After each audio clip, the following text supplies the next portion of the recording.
In the Two Towers, when Gandalf comes back in the Fangorn Forest and he tricks the group into thinking he's Saruman, the books have a catch-up conversation that happens between Gandalf and the three hunters of Aragorn, Legolas, and Gimli.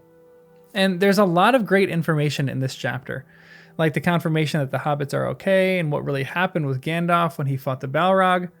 But there were 3 things that the book record that aren't in the movies that I thought were so cool that I just had to whip up a quick essay to talk about them. Now, some of these things you all might have better answers than I do, but know that I am reading this series for the first time, as most of you know. I'm also publishing video essays of my thoughts on the series as I read them, as most of you know. So make sure you subscribe to the channel if that's your thing. A lot of you who watch these videos aren't subscribed, so that would help a ton if you subscribed. You can also donate or become a member if you want, and there's going to be member-only content, there's early access to videos, a few other things too. Also, I'd love if you subscribe to my Substack and support the writing that I'm doing for these essays. The link is in the description below. I'm publishing essays and catching up to where I currently am on YouTube. But that will be a great way to support the channel, as well as actually read these essays if you prefer the written word. But anyway, thanks always for the support. So the first thing that Gandalf told the group that I found interesting, and we're going to start with the most boring one out of the 3 and work our way up to the most exciting. But the first thing was exactly what the eagles were doing. Now, in the prior book, as the group was heading down the river to Tol Brandir, there were numerous sightings of eagles. The first one was that there were 2 eagles fighting. And I kind of theorized that this was maybe Boromir and Aragorn vying for power, maybe like some kind of symbolic thing. Now, the second one was just Legolas who saw eagles in the distance, or saw an eagle in the distance. And the third was Aragorn when he was on the top of Amun Sul in the beginning of the book, and he sees an eagle a few miles away. Now, initially, again, I just thought this was some kind of symbolism. Like, I knew that these eagles were real, but I thought it was more a symbolic thing that Tolkien was trying to communicate to us. So I was diving deep into like what the symbolism can mean here. Like me thinking that the eagles fighting were Boromir and Aragorn. But wouldn't you know it, it's just a literal eagle. Tolkien has just been strewing the eagle references throughout the last few pages so that we're ready for this moment here. This is the moment in the books. "What do you wish to know?" said Aragorn. "All that has happened since we parted on the bridge would be a long tale. Will you not first give us news of the hobbits? Did you find them? Are they safe?" "No, I did not find them," said Gandalf. "There was a darkness over the valleys of Emyn Muil, and I did not know of their captivity until the eagle told me." "The eagle," said Legolas. "I have seen an eagle high and far off. The last time was 4 days ago, above the Emyn Muil." "Yes," said Gandalf. "That was Gwaihir, the Wind Lord, who rescued me from Orthanc. I sent him before me to watch the river and gather tidings. His sight is keen, but he cannot see all that passes under hill and tree. Some things he has seen, and others I have seen myself." Now, I know this is a small point, but it was one that I just kind of kept thinking over and over, and I'm glad we finally got an answer as to what was going on with the eagles over here. It's a basic, maybe boring point to you, but I don't know, that was really important to me for what these eagles were and how we finally got a little answer to that.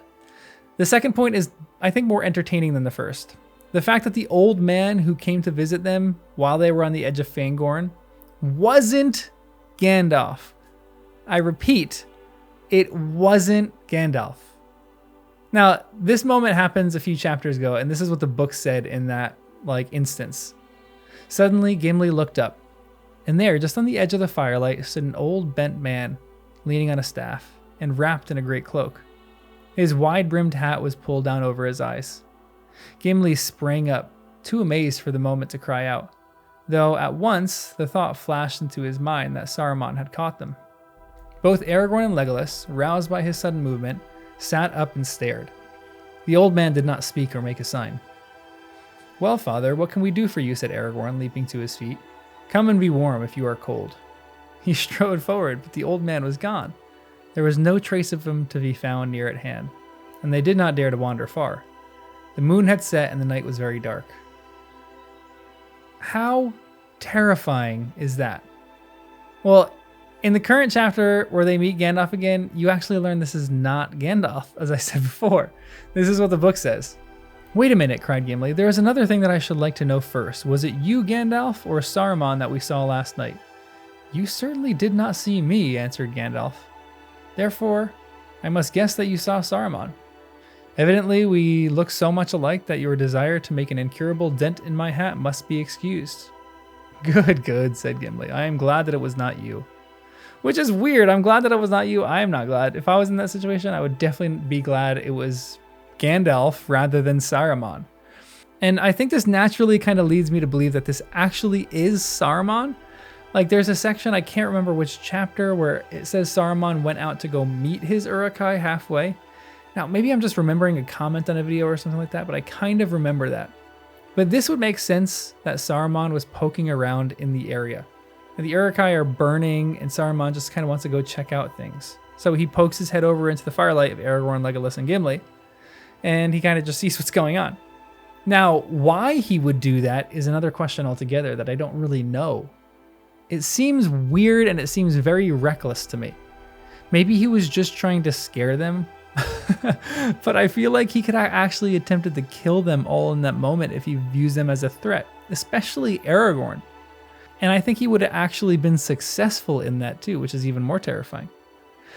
There was another comment on a video a day or two ago too, where someone suggested that they believed that to be Radagast. And I have to be honest, I love that theory. It would make sense that he's in Fangorn because the man loves beasts. And it would also make sense that he's a bit more scared. Maybe he's like looking around for Gandalf and he thought that he would be here. And when he realized that they weren't, he just left because he's socially awkward. Honestly, it's kind of like what I do if I go to a party or something like that. I just poke my head in. If my friends are there, I'll stay. If not, I'm out. But this is an unsettling detail.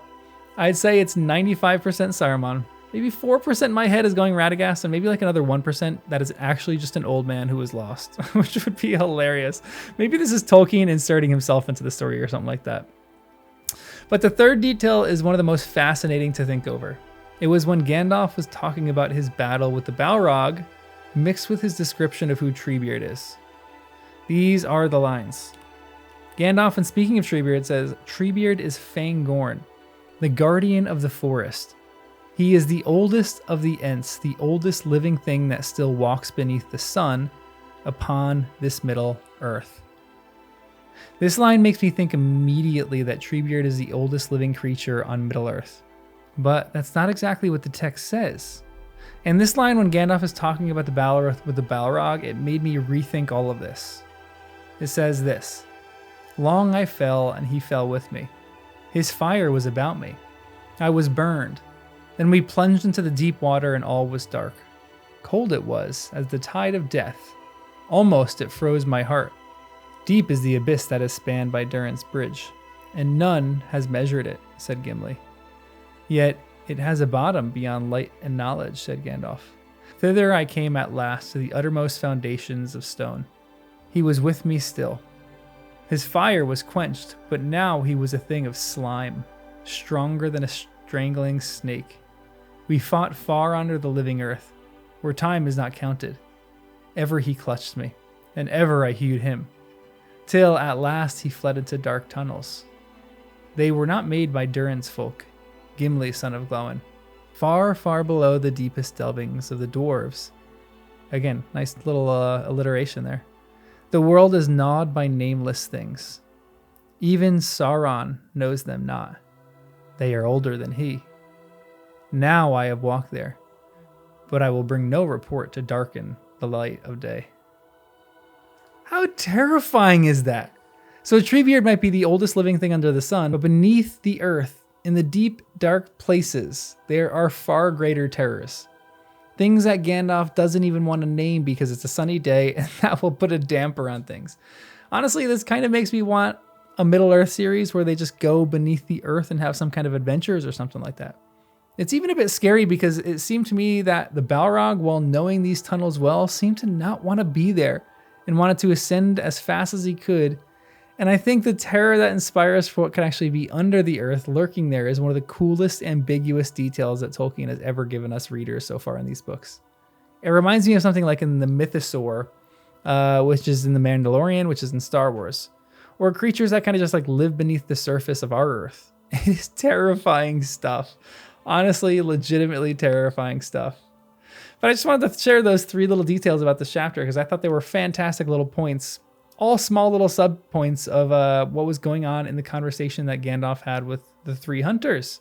So make sure you subscribe, like the video too, become a member, and please check out the Substack too, as those are going to be populated, or that is going to be populated with all the old essays that I wrote, and we are very quickly catching up on where we are at current day. Anyway, I'll see you in the next one.